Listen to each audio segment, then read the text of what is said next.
नमस्कार। आज हम रांगे राघव के जाने माने उपन्यास घरौंदे की दुनिया में एक गहरी छानबीन करने जा रहे हैं। नमस्कार। हमारे सामने इसका एक विस्तृत कथा सार है जो इस उपन्यास की आत्मा तक पहुंचने में उम्मीद है हमारी मदद करेगा। जी। हमारा लक्ष्य है इस उपन्यास के मूल विचार को पकड़ना, इसके प्रतीकों, खासकर ये घरौंदे का जो प्रतीक है उसकी गहराइयों को टटोलना। हाँ, ये बहुत महत्वपूर्ण है। और ये समझना कि यह इंसानी जज्बातों और संघर्षों को किस बारीकी से पेश करता है। बिल्कुल। और इसमें यह प्रतीक घरौंदा वाकई कमाल का है। सोचिए, जैसे बच्चे रेत या मिट्टी से एक छोटा सा नाजुक सा घर बनाते हैं जो हवा के एक झोंके या पानी की एक लहर से मिट जाता है। सही। सार बताता है कि यह उपन्यास कुछ इसी तरह इंसानी सपनों, उम्मीदों और अरमानों की क्षणभंगुर प्रकृति को दिखाता है। सही। तो चलिए इसे परत दर पात खोलते हैं। जरूर। तो सबसे पहले यही समझते हैं कि ये घरौंदा आखिर है क्या। कथासार इसे बहुत साफ तौर पर इंसानी सपनों और आशाओं के प्रतीक के रूप में पेश करता है। जी। वो मिट्टी या रेत का घर जो बच्चे खेल खेल में बनाते हैं और जो जरा सी ठोकर लगने पर या हवा चलने पर बिखर जाता है। कितनी सटीक उपमा है ये, है ना? बहुत विजुअल इमेज है। उपन्यास इसी विचार को आगे बढ़ाता है, दिखाता है कि कैसे एक आम इंसान अपनी रोजमर्रा की जिंदगी में अपनी छोटी छोटी इच्छाओं, अपनी मामूली सी उम्मीदों से अपने जीवन का एक घरौंदा सजाता है। वो एक छोटा सा संसार रचता है अपनी कल्पनाओं और आशाओं से। और यहाँ जो बात इसे और भी गहरा बनाती है वो ये है कि ये प्रतीक सिर्फ सपनों की बात नहीं करता, बल्कि जीवन की अस्थिरता को, उसकी अनिश्चितता को बहुत खूबसूरती से पकड़ता है। अच्छा। सार से ये स्पष्ट होता है कि ये उन सपनों की नाजुकी को दिखाता है, खासकर उस आम इंसान के लिए जिसके पास शायद बाहरी सुरक्षा कवच जैसे पैसा या रुतबा बहुत कम होता है। हाँ, ये बात तो है। इसे पहले ही तोड़ देती हैं या बनते बनते बिखेर देती हैं।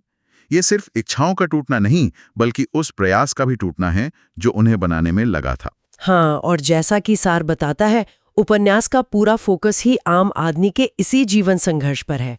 इसके पात्र कोई राजे महाराजे या बड़े लोग नहीं, बल्कि हम और आप जैसे साधारण लोग हैं। जी बिल्कुल। सार में इस बात का जिक्र मिलता है कि ये पात्र बस एक अदद सपनों का घर चाहते हैं, शायद एक असली घर या शायद एक रूपक घर जहां सुकून हो, स्थिरता हो, सुरक्षा का एहसास हो। सही कहा, एक स्टेबिलिटी की चाहत।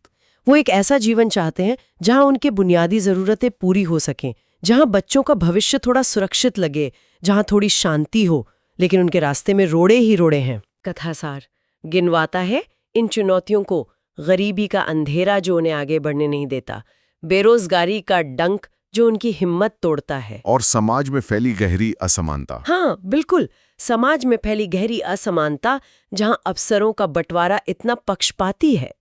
ये सारी बाहरी ताकतें उनके छोटे छोटे सपनों, उनके बनाए घरौंदों को लगातार तोड़ती रहती हैं। और ये संघर्ष सिर्फ बाहरी यानी सामाजिक या आर्थिक स्तर पर ही नहीं है।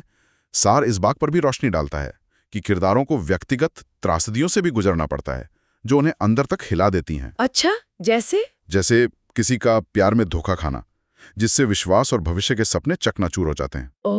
किसी अपने का बिछड़ जाना, किसी परिवार का अंदरूनी कलह या किसी गलतफहमी की वजह से बिखर जाना, ये सब उनके मन और भावनाओं के घरौंदों को भी तो तहस-नहस कर देता है। सही बात है, अंदरूनी चोटें भी होती हैं। एक और नुक्ता जो सार से उभरता है वो काफी तीखा है।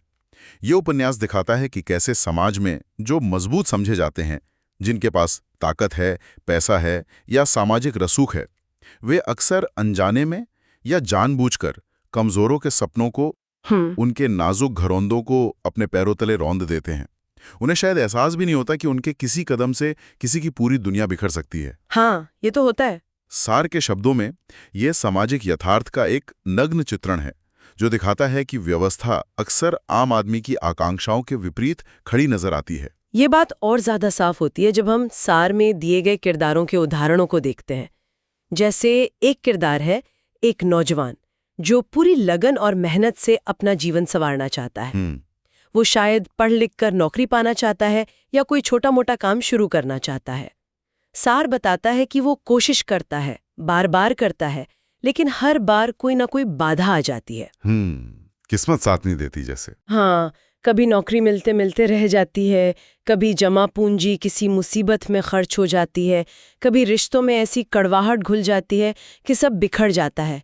उसका हर बनाया हुआ घरौंदा जैसे ताश के पत्तों की तरह ढह जाता है। दुखद है ये। या फिर सार एक युवती की कहानी की तरफ इशारा करता है।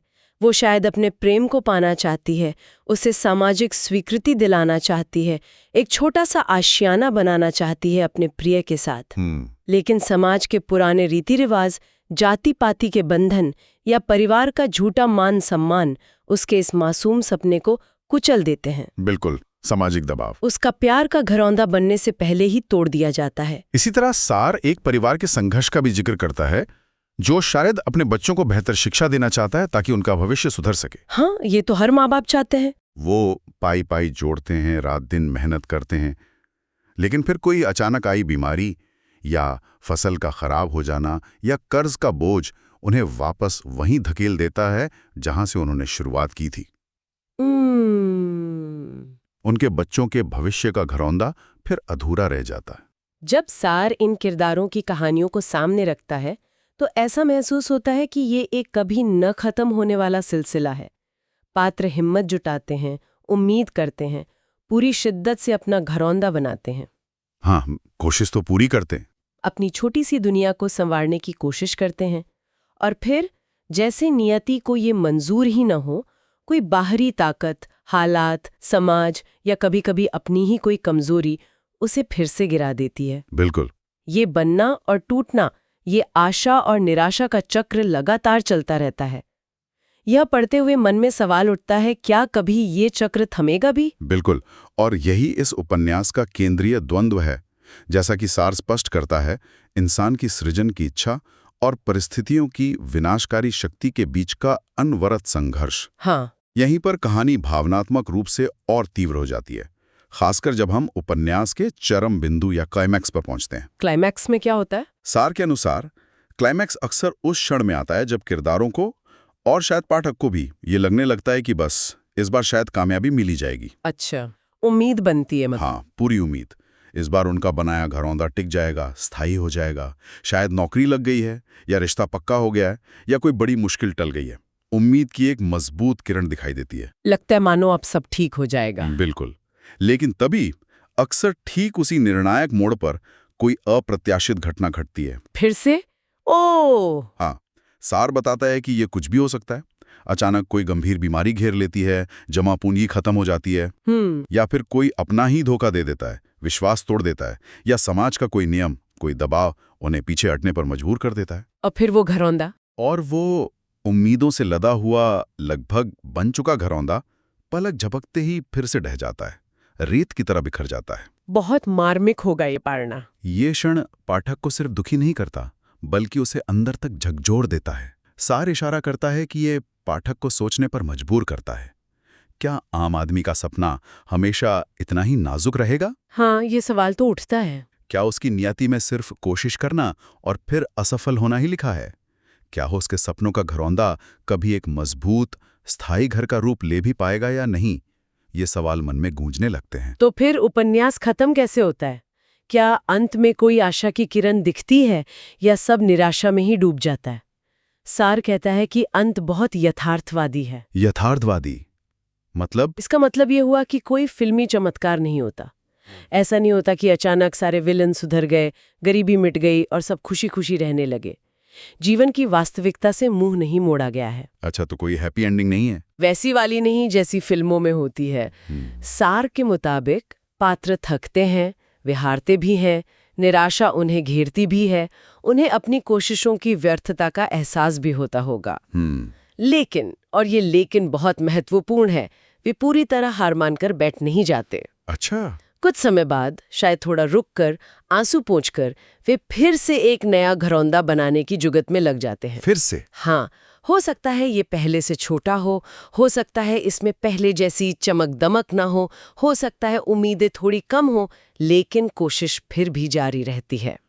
वाह, ये बात महत्वपूर्ण है ना? और यहीं इसी यथार्थवादी, बिना लाग लपेट वाले अंत में उपन्यास का सबसे गहरा संदेश छिपा है, जैसा कि सारा में समझाता है। क्या संदेश है वो? लेखक शायद ये नहीं कह रहा कि जीत हमेशा मिलती है या हर सपना पूरा होता ही है, बल्कि वो इंसान के स्वभाव की, उसकी अदम्य जिजीवेशा की तस्वीर खींच रहा है। जिजीविषा, जीने की इच्छा। हाँ, वो अंदरूनी ताकत। सार ये दिखाता है कि इंसान की फितरत है गिरना, टूटना, रोना, निराश होना, लेकिन उसकी फितरत में ही ये भी शामिल है कि वो फिर उठे, फिर सपने देखें और फिर उन सपनों को हकीकत बनाने के लिए जुट जाए, चाहे नतीजा कुछ भी हो। ये तो बहुत गहरी बात है। सार के अनुसार यही जीवन का असली साहस है। सफलता शायद मंजिल नहीं, बल्कि उस सफर में टिके रहना है, बार बार गिरने के बावजूद उठ खड़े होने की हिम्मत में है। सही कहा। असफलता, अस्थिरता, दुख, ये सब जीवन के अभिन्न अंग हैं, इन्हें स्वीकारना ही पड़ता है। पर साथ ही उम्मीद करने की, प्रयास करने की मानवीय इच्छा भी उतनी ही सच है, और वो कभी खत्म नहीं होती। इस तरह ये उपन्यास आम आदमी की आशाओं, उसकी गहरी हताशाओं और उसकी कभी न हार मानने वाले संघर्ष का एक शक्तिशाली आईना बन जाता है।